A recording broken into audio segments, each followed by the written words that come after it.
Partout, il y a des gens à connaître. Ils sont des bâtisseurs qui ont défié les obstacles, gravi les échelons, surmonté leurs craintes. Ils ont de l'intuition, du courage, un sens de l'équilibre, une équipe bien rodée. Et chacun d'eux a son histoire de succès. Bon matin à tous, bon vendredi. On lance le week-end et vous le savez, vous êtes des habitués d'émission avec de bonnes nouvelles à histoire de succès, avec des gens qui se sont entrepris, pris en main. Sinon, qui ont poursuivi le rêve, la famille, et jusqu'à ce que ça devienne leur rêve à eux. Et c'est tant mieux. Sinon, on se lance en affaires. On dit pourquoi pas une bonne bière, comme prétexte. On se lance en affaires. Ce qui ajoute l'utile à l'agréable. Je vous présente mes invités dans un moment, le temps de vous dire qu'on remercie les gens du restaurant L'Avenue, d'où on se trouve, avec des sympathiques clients également ici.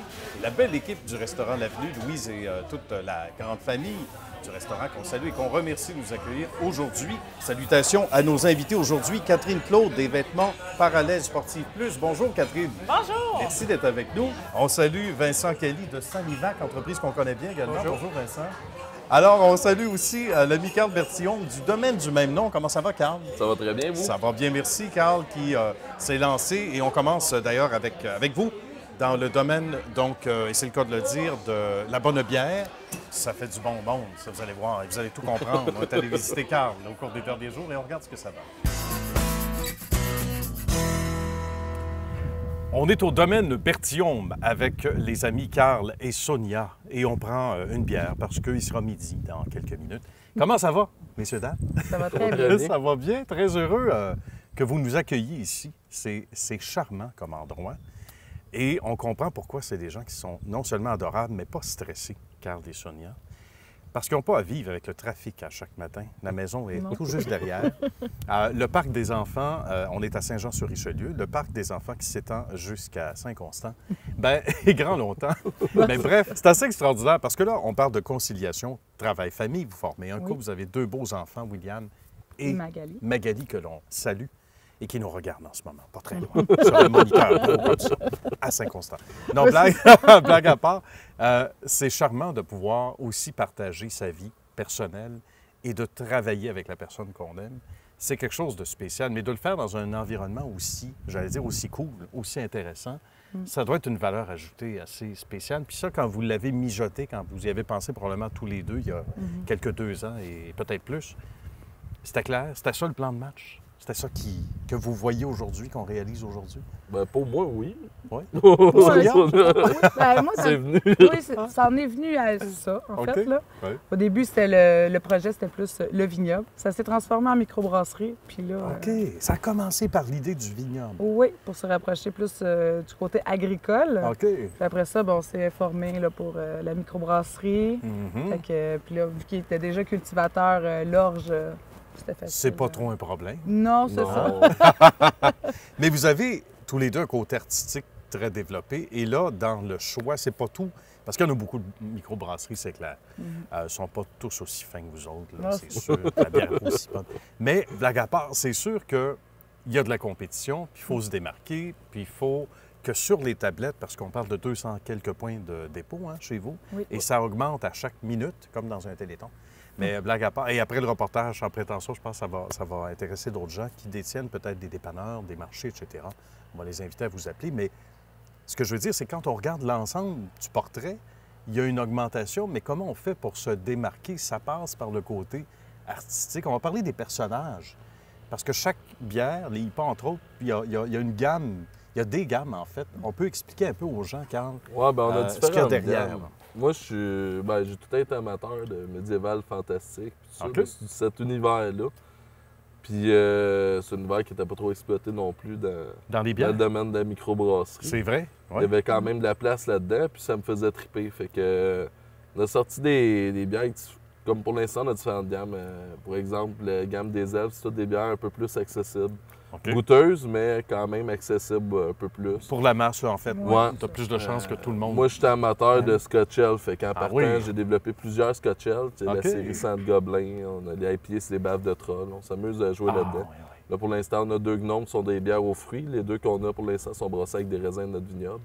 OK. Fait tranquillement, on intègre Mais des nouveaux personnages avec le temps aussi. C'est génial. Ici, c'est une ferme brassicole et c'est assez rare parce qu'il y a des microbrasseries, mais où ça se fait à l'extérieur, etc. Mais quand on a une ferme brassicole, c'est une valeur ajoutée. Qu'est-ce que ça nous permet de faire de plus que, sans dire la compétition, mais les autres amis? On va dire En comme ça. fait, la ferme brassicole, il faut que tu produises ton âge. Il faut que tu sois d'abord un producteur Un agricole. producteur, OK, à la base. Puis le but, c'est un peu comme quelqu'un qui ferait des fraises. Ben, il ferait des tartes aux fraises pour pouvoir aider à sa culture, à permettre de vivre de l'agriculture. De l'agriculture. Fait OK. que l'objectif, c'est vraiment de vivre de l'agriculture. Mhm. Puis là, je fais pousser mon orge. OK. On fait malter dans une ferme malterie au Québec, puis après ça, on le retransforme en bière ici. C'est ce qui permet aussi d'avoir une brasserie en campagne. Ah, Parce ben que oui! tu peux pas avoir une usine en campagne si tu n'es pas producteur agricole, puis le but, c'est pas de transformer ta matière première. OK. C'est pas justifié sans ça. Qu'est-ce qu'on a devant nous? Oui, ce sont des bières, évidemment, de Robinet.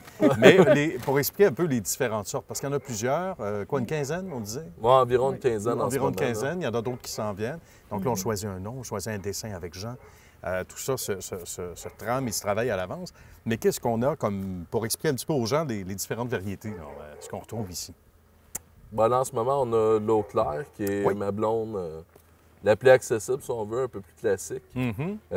J'ai mon œuf noir, qui est un dry stout au blé, qui va être un peu plus vers les notes de chocolat noir, légèrement café, mais plus vers le chocolat oui. noir. OK, très bien. Velouté en bouche avec une bonne rondeur, mais une finale assez sec. D'accord. Sonia? Sonia? Sonia.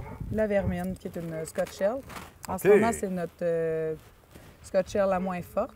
OK. Puis après ça, là, vu qu'on parlait que les Scotch Ale, les Saint-Gobelins avaient une évolution, Oui. on a vraiment la Vermine, la Générale. Plus corsé. Il va y avoir aussi la Grand Chef, la OK. Zeppelin, qui est vraiment... C'est une ascension, là. Oui, Ouais. c'est ça. Il va y avoir aussi la chair à canon qui va venir prochainement, qui est vraiment la petite bière. OK. Fait qu'on a vraiment comme une évolution de l'armée un peu, là. Une ligne directrice, en fait, Oui, hein? c'est Une ça. thématique, on va le dire comme ça. Thématique. Et autre cas bien particulier, vous dire à quel point on est chaleureux ici, puis on est accueillant, c'est apporter votre bouffe pour profiter de cette bonne bière, évidemment, mais chacun a son propre épicerie, en quelque sorte, hein, ou son épicerie, et bref, amène ses trucs à manger. Puis là aussi, c'est convivial, c'est intéressant. Ben, en fait, C'est on les convivial, encourage c'est à amener qu'est-ce qu'ils veulent. Ils peuvent commander quelque chose, amener leur lunch, leur pique-nique. Ils OK. peuvent s'amener un steak, le faire cuire soit sur le barbecue, c'est foyer. Ah oui, C'est vraiment... ouvert. On invite le monde, on n'a pas de cuisine, puis même le jour où j'en aurais une, je veux garder cet aspect-là. Oui, oui, oui. On produit de la bière, fait qu'on aime que le monde puisse la consommer avec ce qu'il aime consommer. C'est vrai. Puis des mariages à bière et bouffe qui sont tellement... Ben, des Oui. fois, on peut leur Extraordinaire conseiller aussi, avec c'est- leur repas qu'est-ce qu'on vous conseille Mais oui. à consommer avec ou des C'est essais vrai. qui sont le fun à faire. là. Effectivement. Non, c'est ça. Ça Non, dans mais- un beau cadre familial. Avec, tout, hein? Avec la famille. Salut. On aime ça. Les amis, ça a été un grand plaisir finalement de vous rencontrer, de vous jaser ça. Puis on aurait pu poursuivre ça encore longtemps. On va inviter les gens à aller faire un tour à domaineberthiaume.com. Oui. Si on est dans le coin, dans ce magnifique paysage de Saint-Jean-sur-Richelieu, bien, de venir faire un petit tour. Ils sont souvent à la maison, tout près. Donc, Oui, c'est très ça. accueillant. Likez-nous Ça a été, sur Facebook. Ben oui, c'est certain. On commence comme ça. Après ça, on vient faire un tour à la maison. Oui, Ben merci, Carl. Merci, Sonia. Ben, C'est un merci à plaisir. vous. À bientôt. à bientôt. C'est au tour de Catherine de poser sa question à Carl. Alors, Carl, dis-moi, c'est quoi qui t'a amené à vouloir fabriquer de la bière? Ouvrir une microbrasserie? Moi, je suis, comme je disais, je suis né sur une ferme. On est dans le monde dans le monde agricole. Puis je cherchais quelque chose à faire connexe aussi. J'ai essayé de faire des gazons, de l'excavation, des mixeries, un peu toutes sortes de choses qui se faisaient entre l'agriculture, parce que moi, ma vie, c'est vraiment l'agriculture. Puis maintenant, on a décidé de faire de la transformation de nos produits. On a planté quelques vignes, puis là, ils sont en train tranquillement de grandir. Puis entre-temps, c'est pourquoi pas faire de la bière. On va prendre une bière en attendant le vin, c'est Ouais, ça? on va prendre une bière. Puis au début, je connaissais rien en bière. Fait que OK. durant la récolte, je me suis mis à lire pour le fun de savoir comment faire. Puis pendant que j'attendais que le truck remonte dans le champ, j'avais 2 minutes, je visais un petit peu, je repartais. Ah oui! Quand j'ai fini les récoltes, j'ai emprunté, dans le fond, un kit de brossage à un ami. OK. Puis lui m'avait dit « Ah, tu vas être capable, pas trop. Bon, oui. Puis je me suis mis à faire des recettes. J'ai brassé, la première recette que j'ai brassée, c'est maintenant ma générale. Après, j'ai fait l'elfe noir, la blonde. Puis ça, finalement, il était bon. Fait que j'ai décidé C'est bon. On s'est relevé le lendemain matin, c'est déjà bon signe. Ah, c'est ça, on voyait encore clair. C'est bon, non, fait que tout a bien été, puis c'est comme ça qu'on a commencé, on s'est dit, bon, ben, on pourrait faire de la bière, puis là, tranquillement, le projet a découlé de ça. C'est passionnant et c'est une très, très bonne question. Je suis certain que notre ami Vincent en a eu une bonne question. Comment est-ce que tu fais pour composer avec la compétition? Surtout qu'au Québec, là, on en voit de plus en plus des microbrasseries. Oui, bien, c'est pas évident. C'est principalement notre défi en ce moment. Il y a beaucoup de microbrasseries, beaucoup de produits de qualité. Puis on le sait, maintenant, il va y avoir une sélection naturelle qui va se faire. Fait que faut qu'on passe au travers. On essaie de se démarquer avec un branding. Ça ne plaît pas forcément à tout le monde, mais il est différent. Puis il y en a que ça va les chercher. Faire découvrir des festivals. Le défi, c'est vraiment de faire goûter à la personne. Après ça, si elle aime, puis elle va répéter. Mais c'est vraiment de faire connaître. Fait que les festivals, c'est de faire de la publicité, tout ça. Des émissions. Ben oui, c'est sûr. Ça commence ici, car il a fallu que tu dises émission de télé, après ça, histoire de succès, mais je te pardonne. On va régler ça avec une bonne bière. Ensuite, on se tourne du côté de l'amie Catherine qu'on est allé visiter chez Sportive Plus. Et vous allez voir que c'était fort intéressant aussi. Un autre domaine, autre secteur d'activité, mais il y a des liens intéressants. Vous allez voir. Avec Catherine chez Sportive Plus, une marque qui fait des siennes depuis plusieurs années, puis qui a ses lettres de noblesse d'ailleurs, tout comme Catherine. Comment ça va? Ça va bien, merci. Ça va bien, merci. Belle entreprise familiale, Catherine. Oui. On recule de quelques années, quelques décennies. Évidemment, les parents que l'on salue chaleureusement, qui travaillent toujours activement, fort heureusement d'ailleurs, avec toi ici. Oui. On remonte à quelle année? Et l'expertise de maman et papa à ce moment-là d'ailleurs? Oui, l'expertise, c'est des sportifs depuis toujours. Okay. Et puis, André, qui est allé, mon père, qui est allé aux Olympiques en 1972, est revenu des Olympiques avec le besoin de projets. Hein? Bien, quand oui. On est on passe hyper aux actif. Hein? C'est ça. Et puis, tranquillement, pas vite, est née une petite entreprise manufacturière de vêtements sport. Bien. Avec des belles collections, avec les années évoluées dans l'industrie. Et puis, en 98, a pris un tournant avec une collection extra nichée de produits faits spécifiquement pour femmes sportives de taille plus.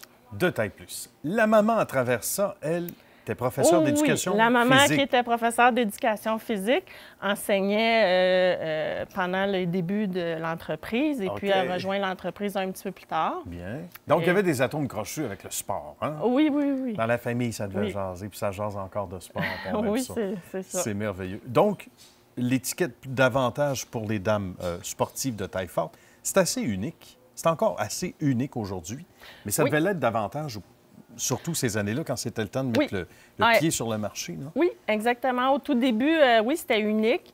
On travaillait très fort pour offrir le produit dans l'industrie du sport parce que c'est un produit sportif. Bien oui.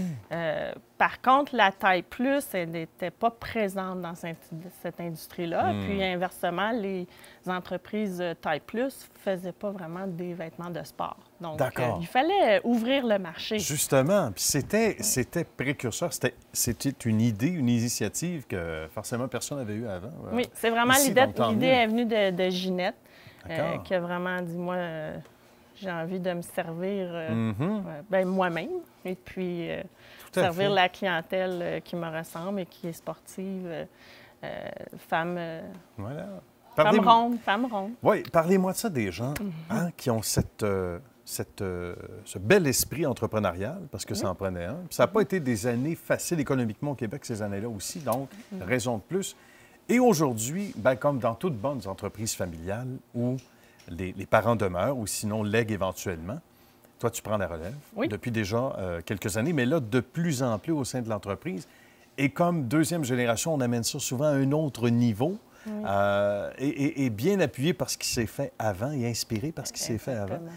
Mais qu'est-ce qu'on retrouve aujourd'hui chez Sportive Plus? D'abord, on est à Saint-Clair, il faut expliquer. Mais il y a des boutiques à plusieurs endroits stratégiques au Québec. Là, hein? Oui, exactement. Donc, de la marque Sportive Plus, 5 ans après sa création environ, est née la première boutique Sportive Plus.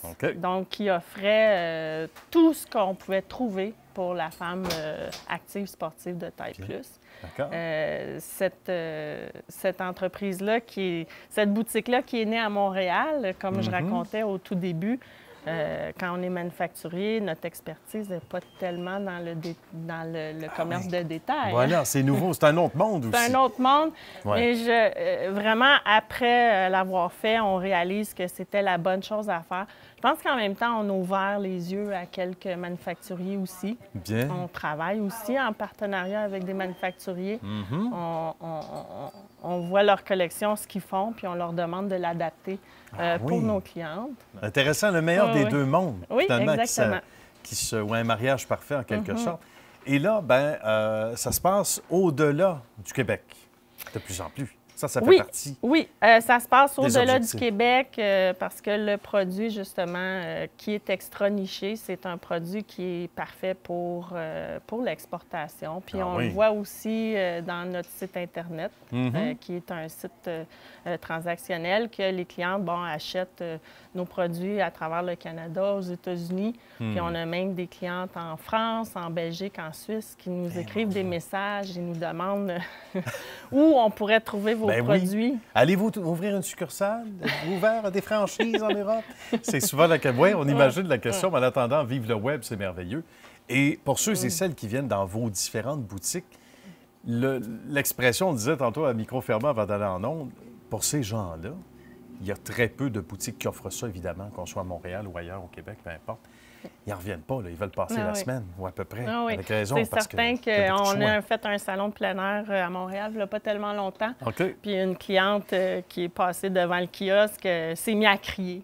À ce point-là? Il y a la visite.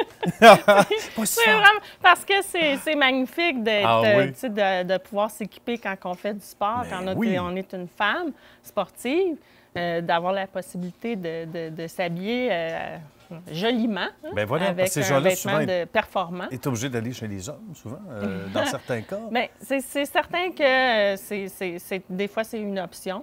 Mais j'imagine qu'il y en a beaucoup qui l'ont fait. C'est pas l'idéal. Le marché il est en train de se transformer. Je pense qu'il y a quand même quelques manufacturiers, puis on les retrouve dans les boutiques, là, qui ont ouvert les yeux là-dessus, puis qui servent quelques-uns de leurs vêtements, de leur collection dans les tailles plus.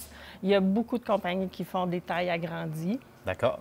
C'est fait pas toujours nécessairement bien. Le mieux, c'est vraiment de faire le vêtement adapté. En fonction. Mais le marché se transforme tranquillement pas vite. On le voit, là.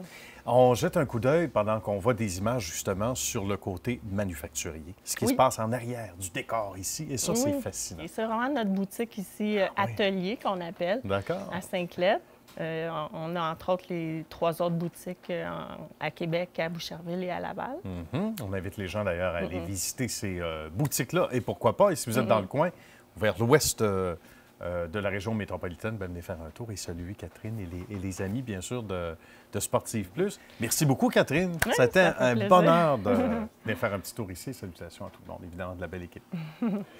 Autour de Carl de poser sa question à Catherine maintenant.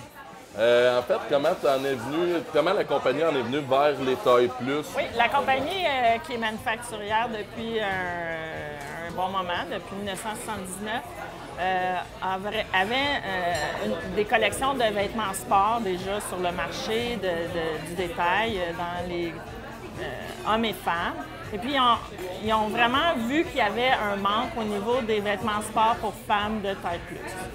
Donc, ils ont commencé par, si vous voulez, agrandir un peu les tailles, qu'on appelle le Extended Size, pour comprendre que ça ne fait pas nécessairement bien quand on agrandit seulement un vêtement.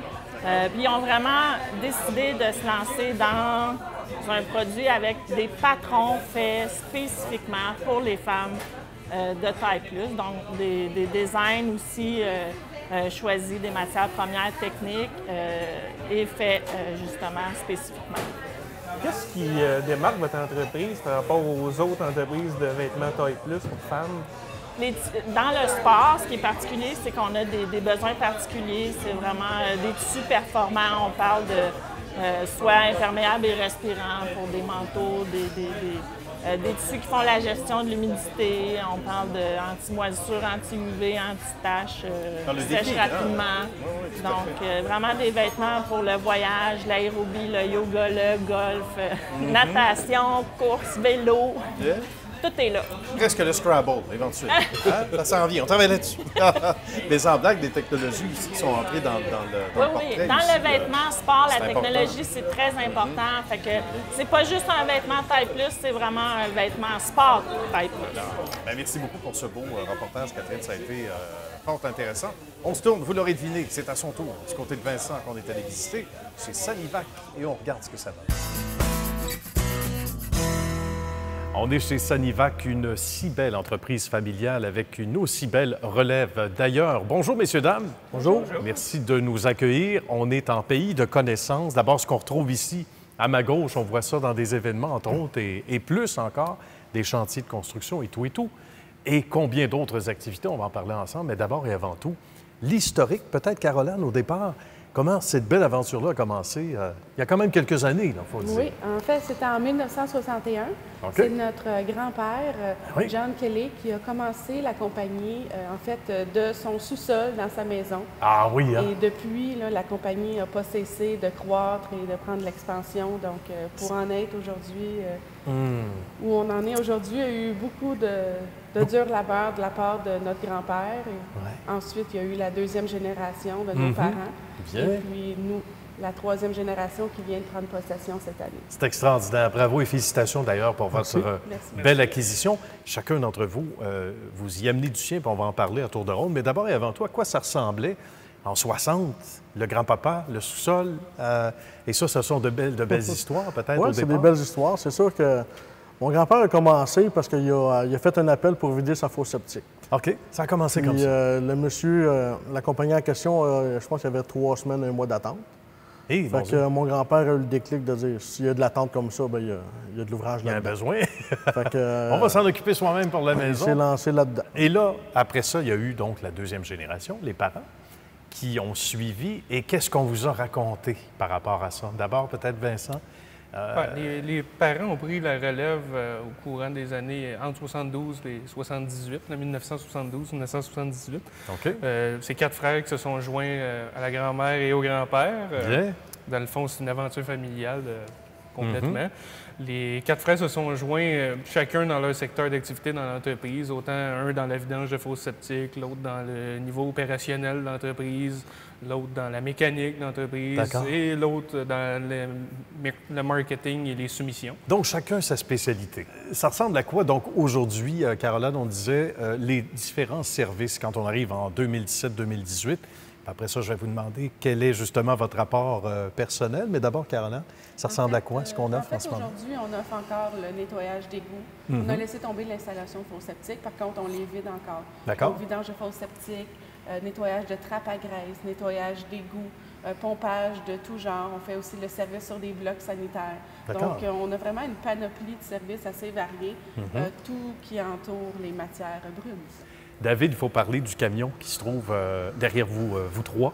Et devant moi, c'est du custom. C'est fait maison, c'est fait pour ici, là, Exactement. pour les besoins.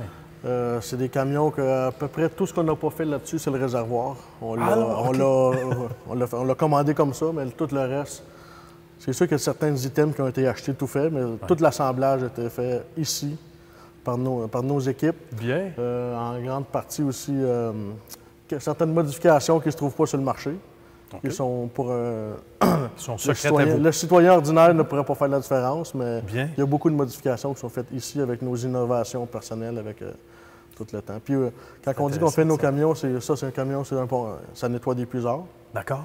Mais que ce soit du côté des toilettes ou des camions nettoyeurs d'égouts, on a tout notre grain de sel à ajouter de ce côté-là. Ça, c'est intéressant. Puis quand on dit custom pour parler latin, bien, c'est ça. Hein? C'est selon les besoins, selon l'expertise. Et là, on peut reculer au grand-papa et tout ça, les besoins actuels, mais toujours en fonction de l'expérience. Comme disait Gilles Tremblay à l'époque, l'expérience. Et aujourd'hui, l'expérience nous amène à aussi des innovations en matière de toilettes. On peut le mentionner. Oui.